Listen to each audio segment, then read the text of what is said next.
I've had enough of this shit. I mean, seriously, why the are you sending so much people to prison? Why not? It's an absolute gold mine. Gold mine. What do you mean gold mine? Well, here's the thing. You might think that our goal is to punish you for bad behavior. But what we actually care about is executing our 4-step prison pyramid method. The 4-step prison pyramid what? Okay, let me explain. Step 1. Monetization. So after the war on drugs flooded prisons with inmates in the 1970s, we went to the government and gave them a proposal. We put a hefty price on the head of every inmate and offered to take care of them as long as they pay us that price. So we realized how we could monetize you guys, but that wasn't enough. We saw even larger potential in this business model, and that's where we came up with a plan that would make us even richer at the cost of you guys' suffering. And it's super simple too. Why not just make it easier for more people to commit more crimes? Hold on, it's not like there is some sort of button you can press that will make it easier, right? Well, not exactly a button, but we definitely have a couple of weapons. Weapons? Yeah. Step 2. Corruption. What if I said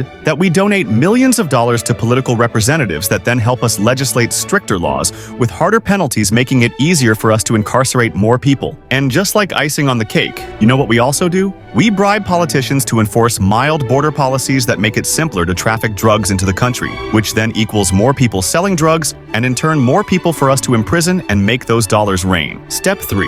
Rigging. And this is one of my personal favorites. What we have done is that we have rigged the system against you in order to make your life as hard as we possibly can once you're released, increasing your chance of committing another crime and returning back to our amazing high-yielding prisons. This is so crazy I don't even know what to say. Well, if you're mad at me, you'll have to be mad at them too. Them? What do you mean them? Those guys? You see, we're not the only ones making money. Pretty much every large corporation both save and make millions of dollars through you guys. So let's go through them one by one. Step 4. Collaboration. The same unions that claim to be a force for good also have a vested interest in us making sure our prisons are full. Since the fuller our prisons are, the more staff we'll need, which then means more membership due checks in their pockets. And now this method is one of the most popular amongst the corporations. Slavery. Excuse me? Did you just say slavery? Yeah, slavery, but we disguise it with the word prison labor, and it's actually pretty genius. Look, so what we do is we collaborate with large corporations and lease you out for extremely cheap. That way they can increase their profit margins. And here comes the good part. In exchange, we receive their support for our aspirations to increase crime, because who doesn't love extremely cheap labor? So basically you guys see this as a big money-making circle. Well, also, you know the food you're eating that tastes like dog shit?